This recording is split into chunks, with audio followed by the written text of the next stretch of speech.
Hello and welcome back to another video, another moment of truth video. And today I want to share with you about who I was before the person you see before you. I dealt with low self-worth. This was a big theme for me in my life, and I've pretty much always dealt with low self-worth. And I would say that, it's tied to some things that happened to me as a child, traumatic experiences. But one of the main things that have kind of set the stage for me having low self-worth is the fact that I've dealt with narcissistic abuse.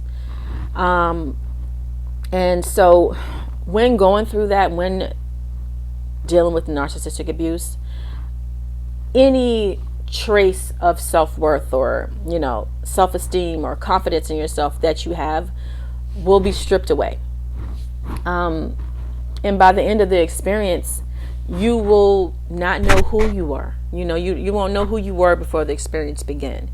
I always felt like I just really didn't have anything to offer.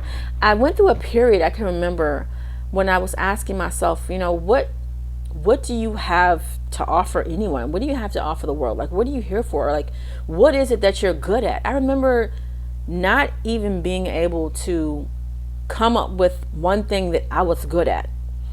And so one day, I remember being in the kitchen and cooking, doing something, and I caught myself, talking negatively to myself.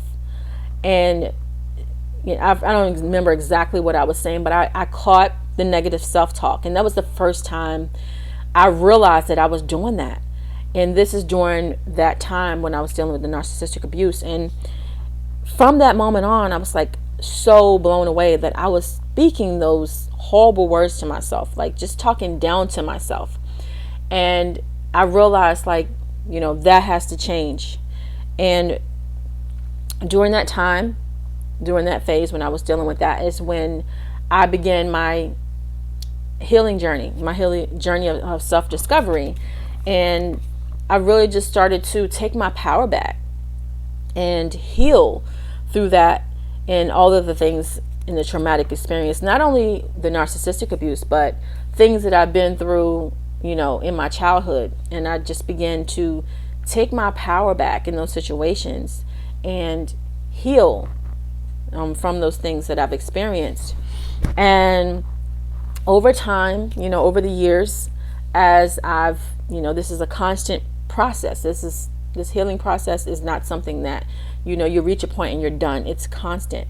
So while I have come an extremely long way, I continue to heal, and I continue to discover things about myself that allow me to get greater and greater, and to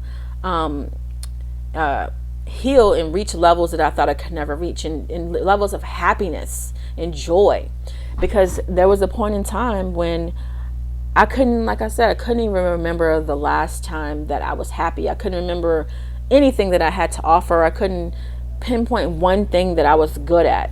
And so I've gotten to a point now where I know who I am. No one can tell me who I am. I know who I am. I know what my gifts are. I know what I have to offer, and I stand powerfully in that, and I'm so confident in it, and no one can tell me anything different.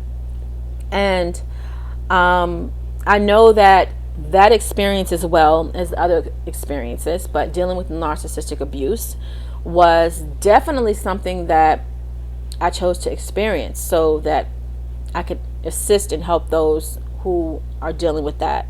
Because only if you've lived through it, just like I said, I've been in a cult, and only if you've lived through that, but only if you've lived through these traumatic experiences can you truly understand someone's pain and their heartache and be able to assist them in any way, if you can truly understand what they're going through. So I know now that I chose that as one of my lessons, not only for my personal development, but so that I can help others as well. And so because of I would say because that was like the catalyst that dealing with that narcissistic abuse just really started me on my journey, and has led me to the point in my life where I'm able to manifest this life that I love, that I dream of. And I'm able to build that off of the things that I went through, because I'm able to use my experiences and my lessons to help others, and at the same time build a life that I dream of, a life that I deserve. And I'm so grateful for that. And some of us, we choose to come here and experience really traumatic things, but it's not happening to us, it's happening for us. And that's something that we should always remember, because nothing is just happening randomly here on earth. Everything is happening for precise reasons. And when you can truly grasp and understand that, you can always find yourself asking in any traumatic experience, why is this happening? What's the reason? And so getting to the point where I am able to understand that and know, it just brings me so much joy, and I have so much gratitude for all the things that I've went through. I'm so grateful for the person I've become and the person that I am becoming, and I'm grateful for the manner in which I'm able to live my life. And I've just been able to begin to live a life that I want to live the way I want to live it, knowing fully who I am. And so with that being said, I hope to see you in the next video.